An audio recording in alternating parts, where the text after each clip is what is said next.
Into the distant past, flooding on an epic scale has been a regular seasonal phenomenon across the eastern half of the continent. A powerful part of the natural cycle.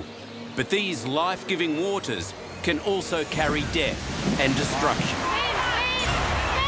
We're stuck on the list. Big floods happen.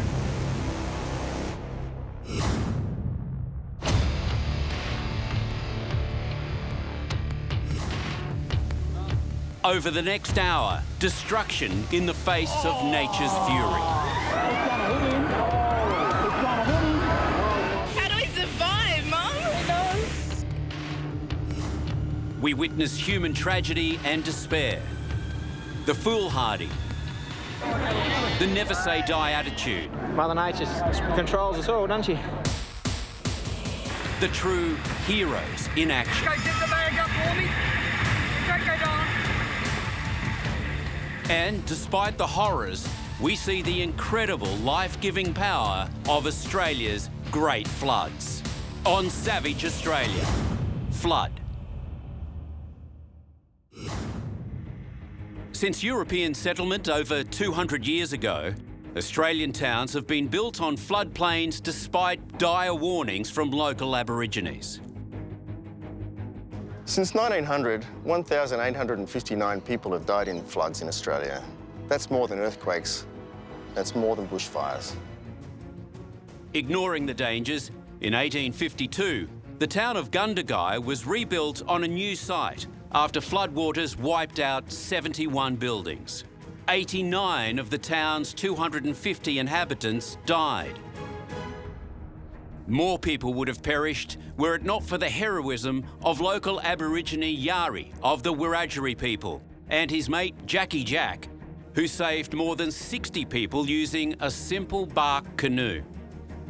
As the years rolled by, the fledgling nation's population grew. The towns multiplied. Some became cities. But all the while, the warnings continued to be recklessly ignored. And so the scene was set for the catastrophic events to come. Around 100 kilometres west of Brisbane lies the town of Toowoomba, and nestled between them, the Lockyer Valley. An area of rich farmland known as one of Australia's food bowls.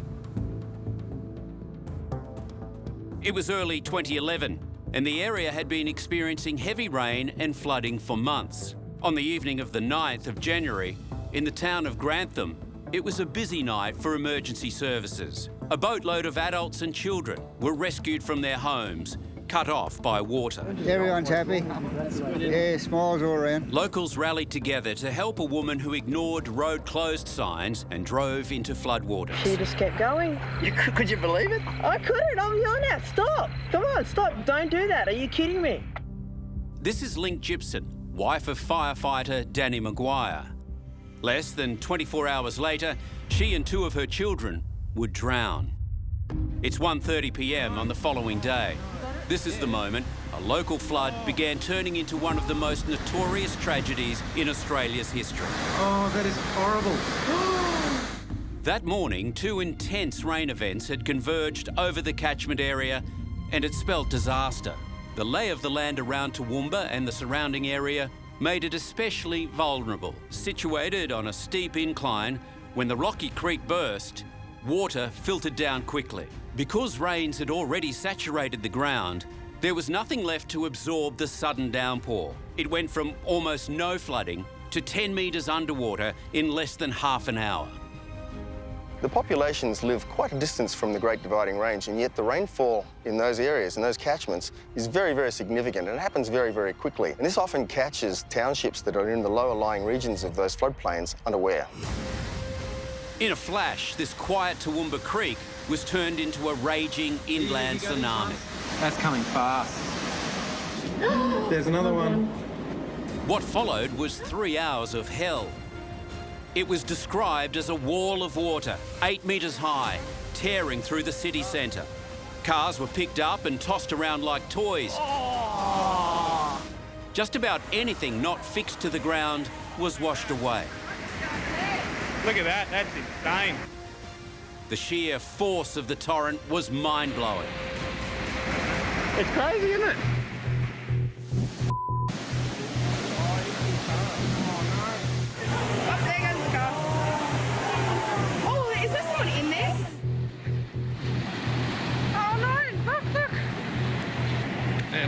There's a container.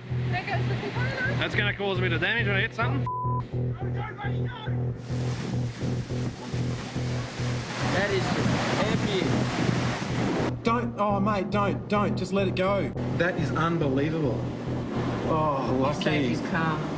But saving property quickly turned into saving lives as the rescue attempts began.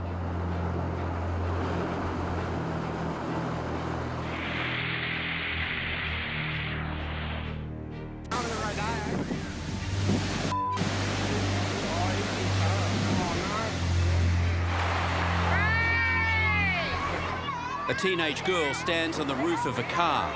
That's her mother clinging to the side. Rescuer Peter McCarran risked his own life when he swims over to help. I looked down into her face and she said to me, "I'm so sorry." And I said, "Oh, don't worry about that now." I said, "We've got to do something about this." The daughter makes it to the pole just as the car is swept away along with Peter. It was like being in a washing machine. It was just sort of moving me all directions. The daughter loses her grip on the pole. I yelled out to her, "Swim to me, swim to me." But the surging waters tear them apart.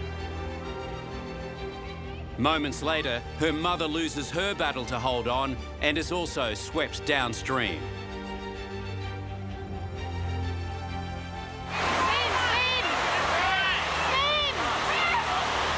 For hours, no one knew if they survived. They were both found alive.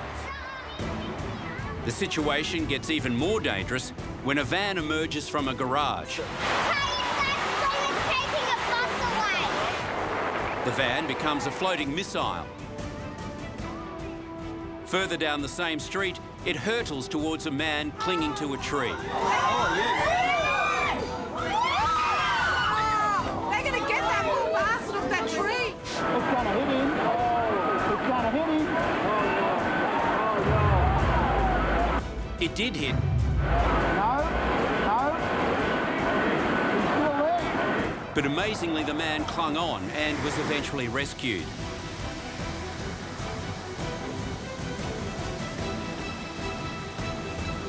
But it wasn't long before, inevitably, the deadly waters claimed their first victim.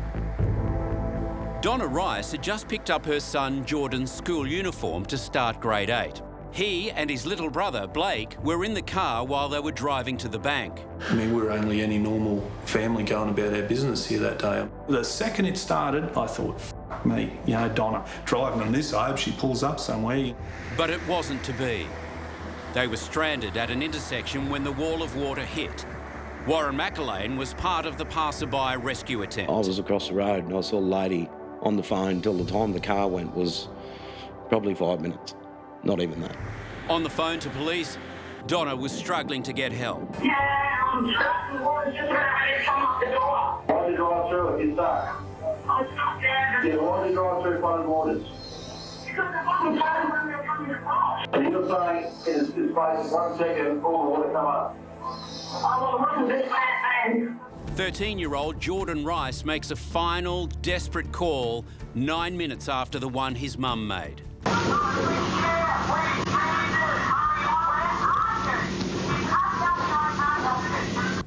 Then Jordan and Donna start to panic as water rushes into the car.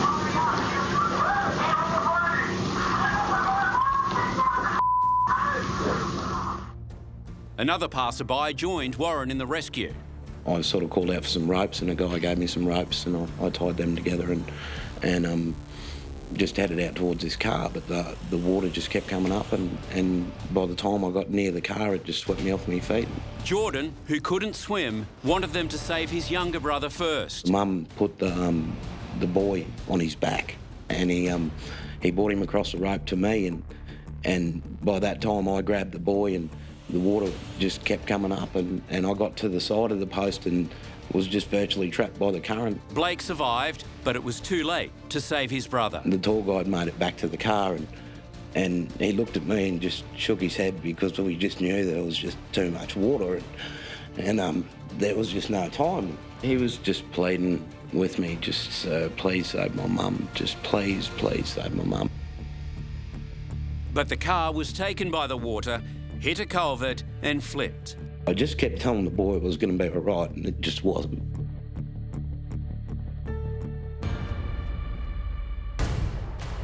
On the other side of the range and to the east of Toowoomba lies Spring Bluff and Murphy's Creek in the Lockyer Valley, where the torrent was heading. Just come up like a wall of water coming down the hill here, and it used the highway as the creek, not the creek, so that's why I think so much devastation down through the valley. Residents had minutes to spare. My 5-year-old daughter was sitting there saying, "This is it, Mum, we're going to die. We're all going to die." And I kept saying, "No, we're not," but I thought we were. Don't go in that, there's cars in there. Some made it, others did not. This is footage taken 400 metres upstream of the home of Sandra and Stephen Matthews. The family sought refuge in the kitchen and used a washing machine to push the kids up through the manhole into the ceiling. They only had seconds before Stephen and Sandra were swept away. Their bodies were later recovered 2 kilometres downstream. Their children survived. The flood then continued to flow east towards the township of Murphy's Creek. Approximately 2 kilometres from town, Selwyn Schaaf, his wife Catherine and 6-year-old daughter Katie were at home.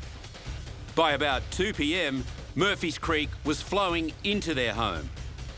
They all made it outside to their ute and clung to the tray as it washed away. All 3 were thrown into the water. Selwyn and Katie disappeared, but Catherine managed to grab onto a tree for several hours until she was rescued. The body of Selwyn Schaaf was found in a lake just under 50 kilometres from his house. Katie's body was found in a creek 2.2 kilometres from home. The racing waters now combined with intense rainfall runoff from the east side of the range, which magnified the torrent even more as it flowed down the side of the Warrego Highway. It crashed into the town of Withcott, wiping out everything in its path. The floodwaters that hit Helidon Spa were growing increasingly powerful. It was here at about 3 p.m. that James Perry and his wife Jennifer and son Edwin attempted to drive through the floodwaters. The vehicle was washed away from the highway. The Perrys stayed in their car, then climbed on top of their vehicle and clung on as their desperate plight was captured both from shore and from media helicopters. Eventually, the car started floating towards some overhead power lines. They decided to dive into the creek and try their luck. The mother and child have been located and are safe. The father is unfortunately one of those on the missing person list. James Perry's body was never recovered. But unimaginably, the horrific afternoon was about to get even worse. All of the swollen creek flow had now combined into a wall of water and debris, making Grantham the epicentre of the disaster.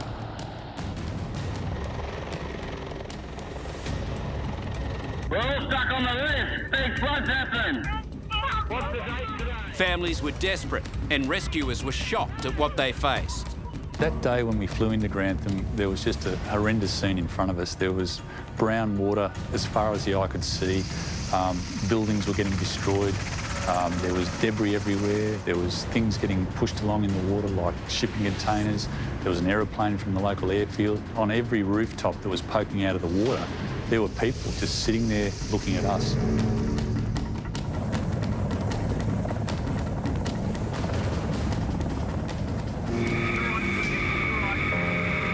That day, the crew would winch 28 people to safety, including the aunts, who clung to a tree for 3 desperate hours as cars and other missiles came frighteningly close. The one that nearly wiped us out in the end was this big shipping container that was coming towards us, and I thought that was it. That's when we said goodbye to one another. I just couldn't believe it. I thought, my God, they're like angels coming out of the sky, you know? I mean, we owe them a lot, don't we? John Mann and his family were also plucked to safety. How the family made it to their roof after the floodwaters overpowered them is a miracle. Their one mission, to save 4-year-old Liam and 6-year-old Lachlan from drowning. Got the pool boat that we used to use in the pool for the boys and put them in that and held onto them, and kind of one at a time formed a line and helped each other out the house, and we all held on to the boys in the boat. Little Lockie, I can still see him putting his arms up because he knew this man was going to get him off the Pop's roof. And he went up and I just started bawling my eyes out. You know, I was just so happy. I knew, well, they're going to survive this. They're going to get through. At about 4 p.m, the house of Matthew and Stacey Keep and their family was struck by rapidly moving water. In a series of tragic efforts to escape and save themselves, the group became separated. When the water struck, Matthew and Stacey desperately gathered the children in the kitchen. But then another wave of water struck and little Jacob was swept out of reach. The grandmother and little Madison had been separated from the rest of the family by the rising water. Matt found Stacey's mum, Dawn, clinging to a ride-on mower in the garage. It was the last time she was seen.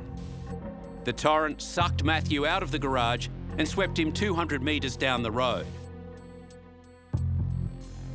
This footage shows Matthew stranded on the neighbour's roof, fearing the rest of his family had been wiped out.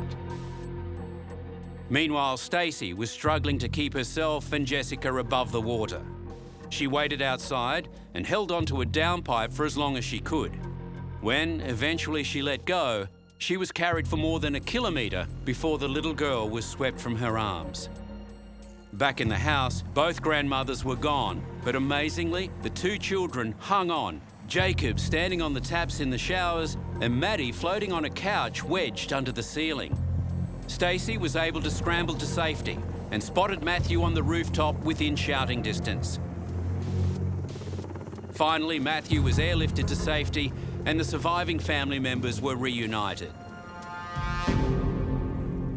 The incredible day came to an end, but the tragedy continued.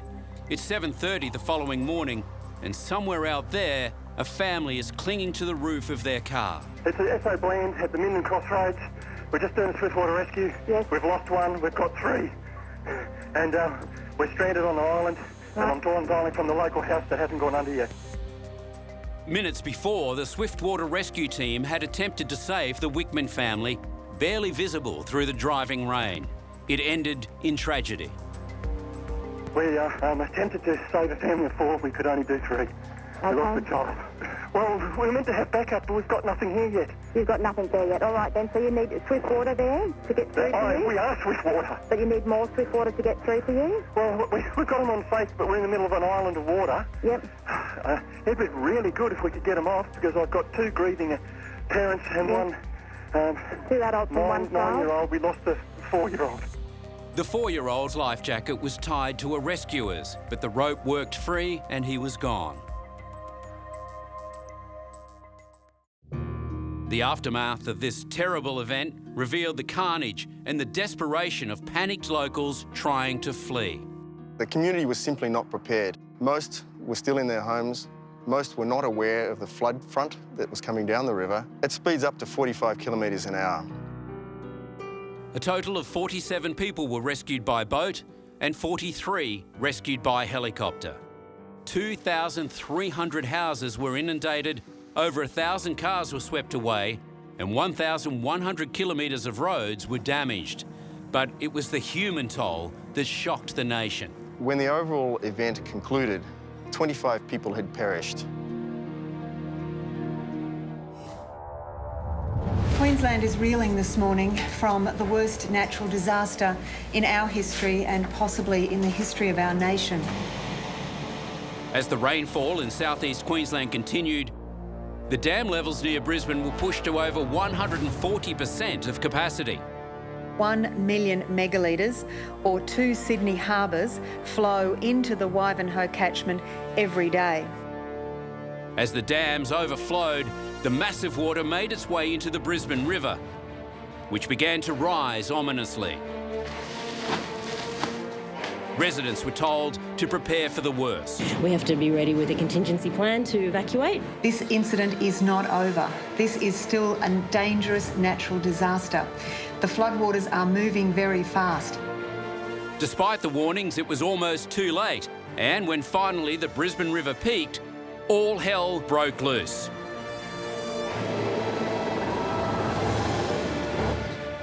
This riverside floating walkway was torn from its anchorage points.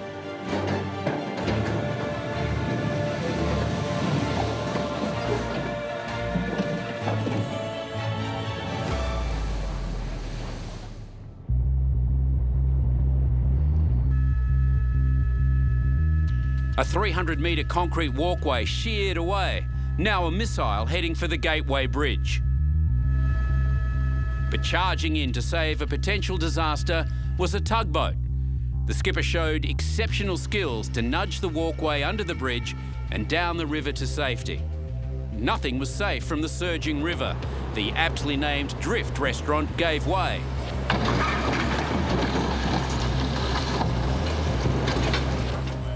The big city cats were spun around like toys, and the smaller boats had no chance.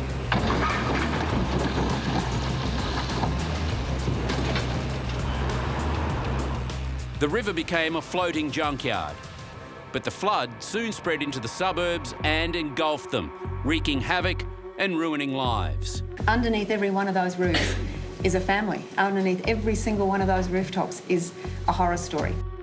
The only thing that we have is what's in our heart and in our spirits. People rallied together to clean up the destruction. We now face a reconstruction task of post-war proportions. We've taken a beating, but we will not be beaten. A resilient community determined to recover from another natural disaster. Most people who die in floods perish while attempting to cross a bridge, causeway or road, either on foot or in a vehicle. While most victims are aware of the dangers, the speed and depth of the water can take them by surprise. The majority of fatalities happen within the local area near where they live. Playing in floodwater is also a significant cause of death, particularly for children and young adults. Don't be deceived by waters that look passable. As little as 15 centimetres of water will make you lose your footing. As little as 30 centimetres of water will stall a car, making it inoperable. As little as 60 centimetres of water will float most cars, including most four-wheel drives. The water wouldn't have been 3 inches deep going across there at 4:45 this morning. And by the time I got stuck and turned around, it was like this. Research has shown that many people simply ignore warnings and road closure signs. Without the expertise, bravery and sheer tenacity of the emergency services, many more of these stories would end badly. In central Queensland in 1990, another terrifying emergency unfolded. 14-year-old Dean Saunders had been playing with friends in a flooded street near his home when he slipped and fell knees first into an open drain. I was supporting his head and talking to him, comforting him, because didn't know how long we'd be in the water. So it was important for him to relax and to maintain his strength. With the waters rising rapidly around him, rescuers held his head while council workers frantically tore up the road in hope of breaking the pipe. Hastily made sandbags were placed around the area and a fire engine brought in to pump out water. But the tremendous pressure was too much. His body was being sucked down the sewer. Yeah, it sort of happened real fast. I was on my knees and my knees are sort of jammed, sucked into my waist. What was going through your mind all the time? What were you thinking of? I was going to die.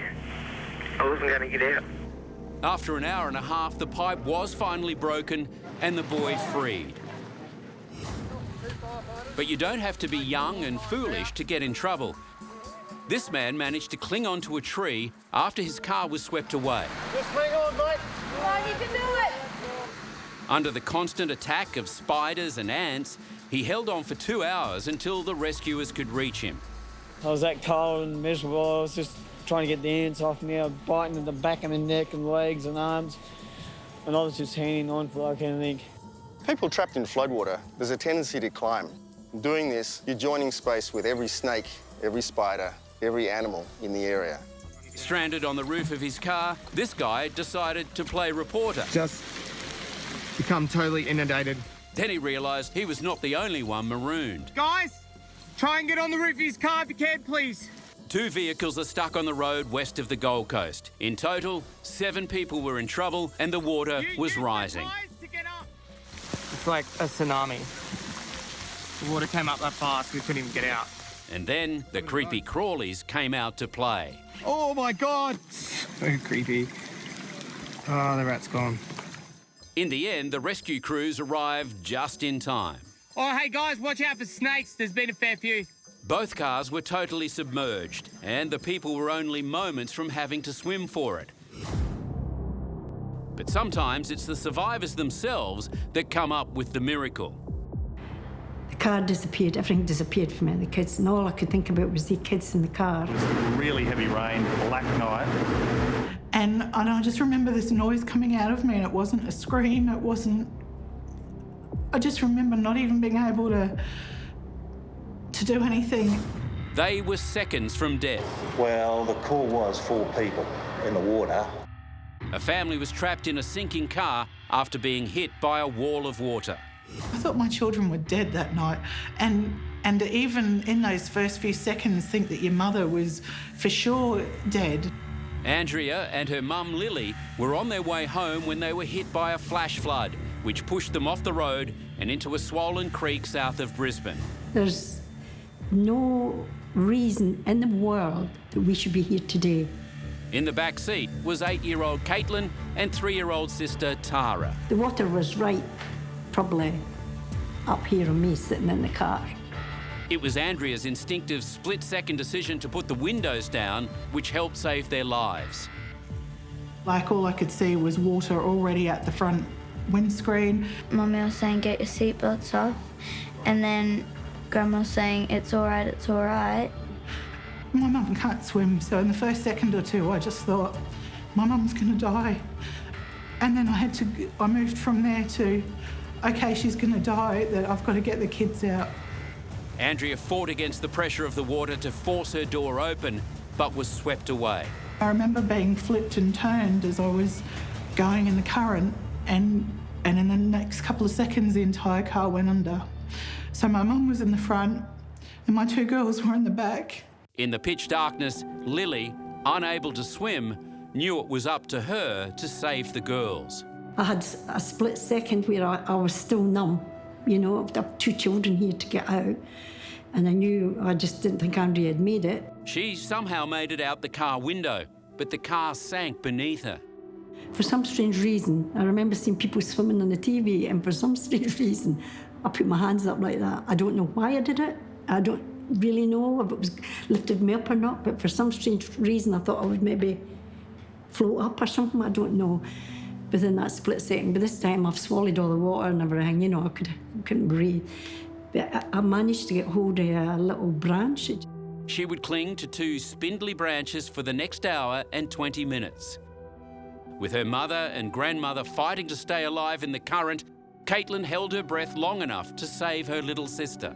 I remember grabbing her and then swam out the front window, and then I pushed my sister up, and then I didn't know where I was, but I was underwater, and I didn't even try to swim up, but then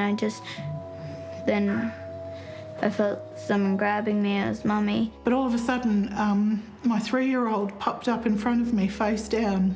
So straight away I'm thinking, there's my dead daughter. I kind of managed to just grab her within reach, and I pulled her up by the back of her neck, and she started coughing. And then a few seconds later, Caitlin emerged. When Swiftwater Rescue found them, they were all clinging to a tree, exhausted but alive. What this little girl did to save her 3-year-old sister saw her hailed as a national hero. There are some situations that call for unconventional methods. Robin Colley, her 14-month-old son Luke, and friend Donna were driving through a lightly flooded road in central Queensland when they rounded the bend and ran into a submerged tree branch. While they searched for a way through, the water rose rapidly and forced the trio to scramble into the back of their ute.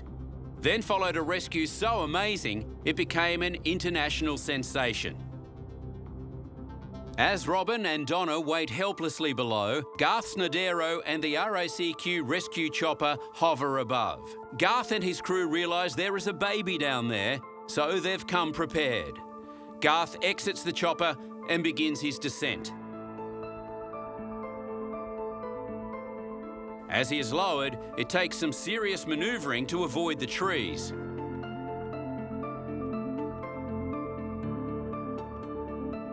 Garth nears the ute and makes contact. It's the baby's turn first, but Garth has a surprise for them all. The baby? Absolutely. Can I put her in this bag, darling? You go. Girl. You go, darling. Okay, zip the bag up for me. Okay, darling. Despite Luke's protests, he is eventually in the bag. Go down. But as Garth prepares to leave, Robin is understandably worried. I'll be back. I'll be back. Okay, I'm coming back, all right? I will come back to you both. Remarkably, in mid-air, Garth opens the bag to comfort the distressed baby.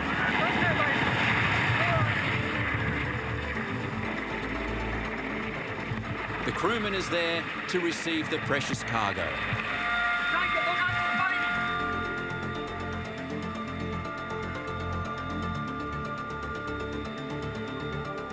Luke's out of the bag, but he's not happy.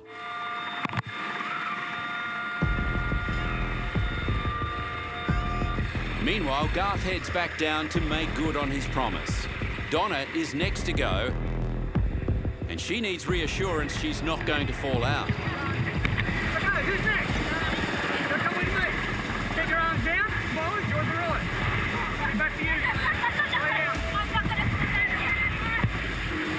Come on, come on. Take your arms down. Take you all the way. Enjoy the ride. Say goodbye.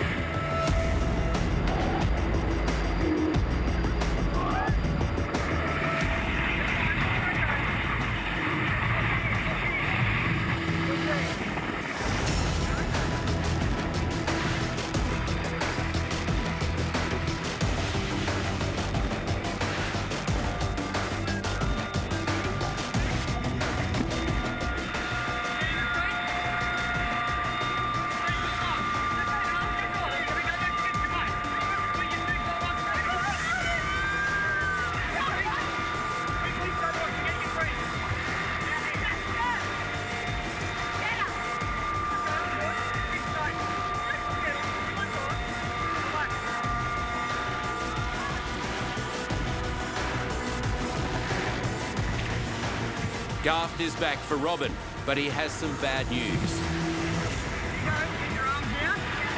Relax. Enjoy it. I don't think we'll be able to come back yet at all. Not again. No. Sorry, no. Sorry, no. Get her down. Garth even makes sure her sunglasses are safe.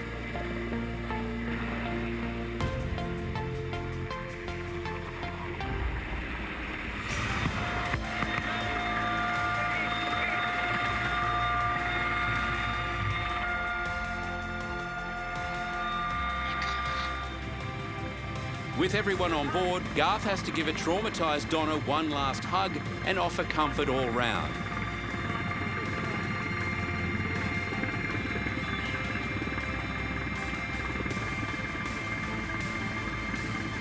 Happily, Robin's dog was rescued 36 hours later, safe but hungry. For some boys, floodwaters bring out the irresistible urge for a cheap thrill.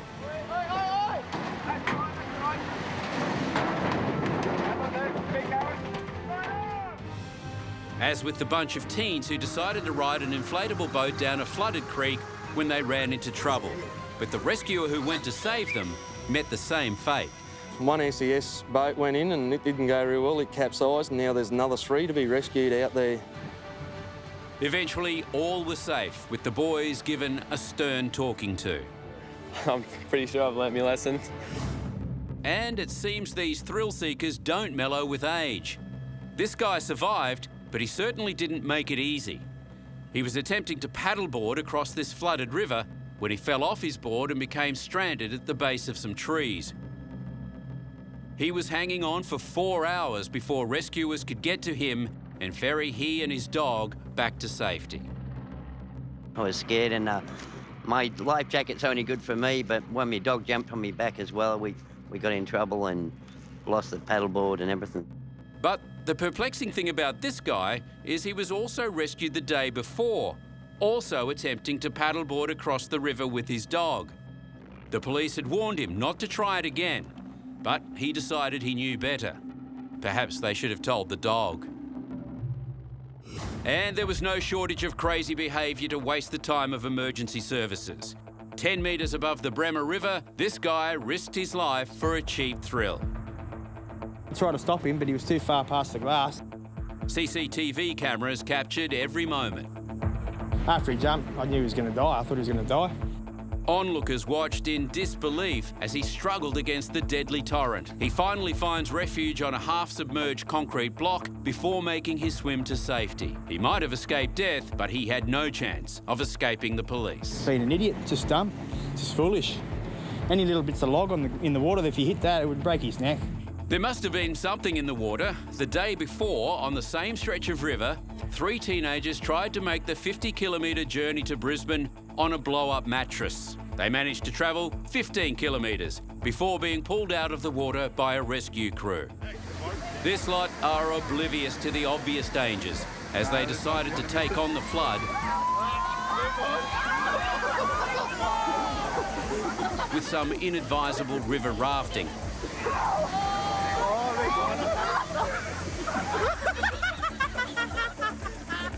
But if you're looking for risky behaviour, these guys win hands down. This footage captured wakeboarders being towed by a ute down a Brisbane road. With traffic all round, he wipes out. And the mayor didn't mince his words. Well, you're a bloody idiot. Get out of there. Melbourne is well known for its crazy weather and heavy rain. When it rains, it really pours. So you would think Melbourne drivers would be aware of the pitfalls. Apparently not. No.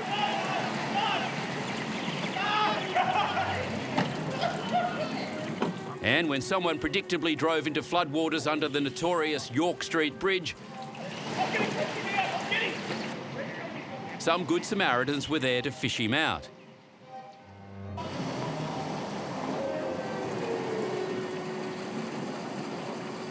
Ignoring police warnings, another driver decided to test the waters. Keep floating.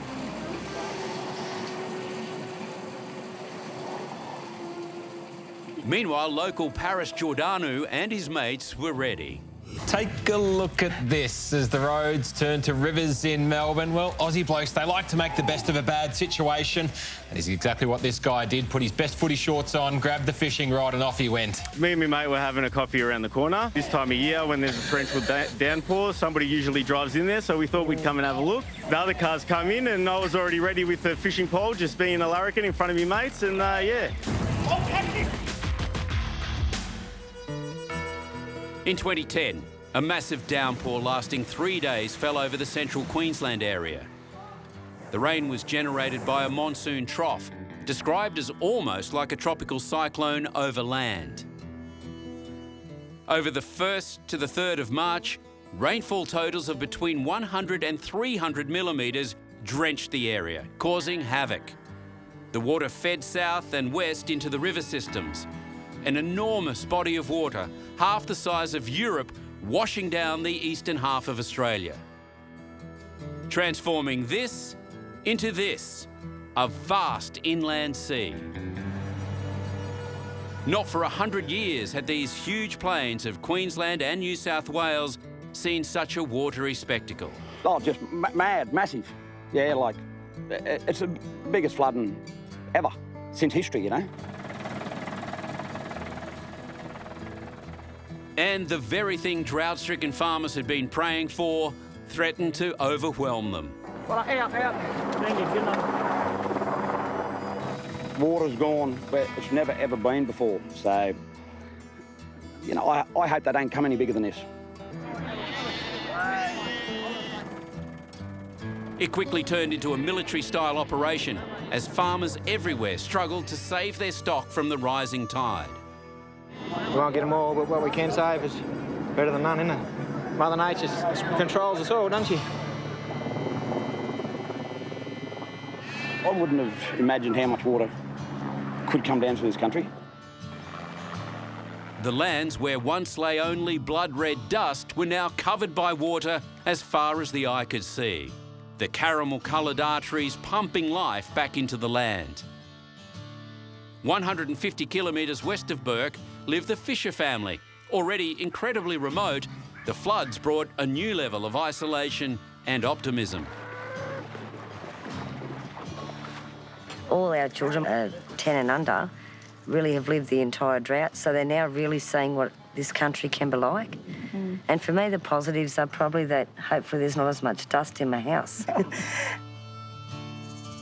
Amazingly, for all the mess and mud, the overwhelming feeling towards this great flood was relief. It gets so dry during the drought and so depressing during the drought. When the water arrives like this down the floodplains, it really lifts our spirits, lifts our hearts. We've had the 1 in 100 year drought. This is the 1 in 100 year flood. Let's hope we have a 1 in 100 year income. And it's not just farmers who rejoiced.